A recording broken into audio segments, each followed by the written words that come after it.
Welcome back to our channel. This is Mumtaz from Ensure Education. आज की इस video में मैं बात करने वाली हूँ उन स्टूडेंट्स के बारे में जिनसे उनका एलिजिबिलिटी सर्टिफिकेट गुम हो गया है और वो बहुत परेशान रहते हैं कि एक बार एलिजिबिलिटी सर्टिफिकेट इशू हो गया था, उसके बाद हमसे वो सर्टिफिकेट गुम हो गया, क्या अब हम अपना फॉरेन मेडिकल ग्रेजुएट का एग्ज़ाम दे पाएंगे या फिर नहीं दे पाएंगे।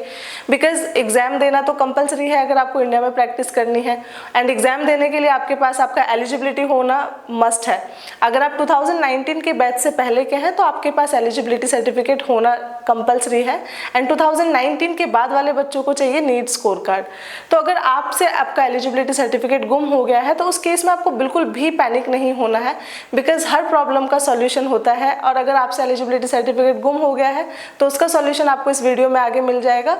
सो मेक श्योर कि आप मेरा वीडियो पूरा देखें। यहाँ पे हमारे पास दो केस हैं।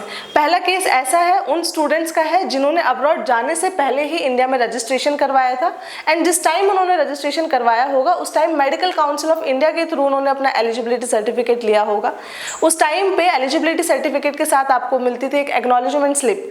अगर आपसे आपका एलिजिबिलिटी सर्टिफिकेट गुम हो गया है तो आपको क्या करना है, एक्नॉलेजमेंट स्लिप पे जो रेफरेंस नंबर दिया हुआ है उस रेफरेंस नंबर को आपको मेल करना है एनएमसी को, और आपको बताना है कि मुझसे मेरा एलिजिबिलिटी सर्टिफिकेट गुम हो गया है, ये उसका रेफरेंस नंबर है, please provide me the duplicate copy of my eligibility certificate. तो आपको आपका एलिजिबिलिटी सर्टिफिकेट की एक डुप्लीकेट कॉपी रिसीव हो जाएगी। एक केस उन स्टूडेंट्स का है जिन्होंने अप्लाई नहीं किया था जाने से पहले, एंड वो ड्यूरिंग देयर एमबीबीएस कोर्स या फिर एमबीबीएस कोर्स कंप्लीट होने के बाद उन्होंने अप्लाई करा है। तो उन स्टूडेंट्स ने अप्लाई किया होगा नेशनल मेडिकल कमीशन पे। वहाँ पे क्या होता है, आपको अप्लाई करना होता है through email ID and password. वो ईमेल आईडी एंड पासवर्ड पे ही आपका एलिजिबिलिटी सर्टिफिकेट आता है। इन केस आपसे आपका एलिजिबिलिटी सर्टिफिकेट गुम हो गया और आपके पास आपका ईसी नंबर है तो आप क्या कर सकते हैं, एनएमसी का पोर्टल पे जाइए। वहाँ पे आप अपना ईसी नंबर जैसे ही डालेंगे वो आपसे आपकी मेल आईडी पूछेंगे कि आपकी कौन सी रजिस्टर्ड मेल आईडी थी। आपको रजिस्टर्ड मेल आईडी उस पर डालना है। एक ओटीपी आपकी मेल आईडी पे आएगा, वो ओटीपी जैसे ही आप उसमें डालेंगे आपका दोबारा से एलिजिबिलिटी सर्टिफिकेट मेल आईडी पे आ जाएगा। तो ये सॉल्यूशन है अगर आपसे एलिजिबिलिटी सर्टिफिकेट गुम हो गया है तो।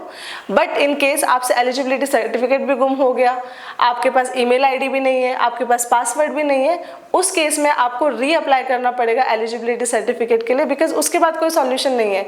आपके पास या तो ईसी नंबर होना चाहिए या आपके पास मेल आईडी होनी चाहिए, रजिस्टर्ड मेल आईडी होनी चाहिए। अगर सब कुछ आपके पास नहीं है तो उस केस में आप दोबारा रीअप्लाई करें ताकि आपका टाइम बच पाए और आप टाइमली एग्जाम दे पाए। सो ये सॉल्यूशन है अगर आपके पास एलिजिबिलिटी सर्टिफिकेट होने के बाद भी आपसे वो गुम हो जाता है तो।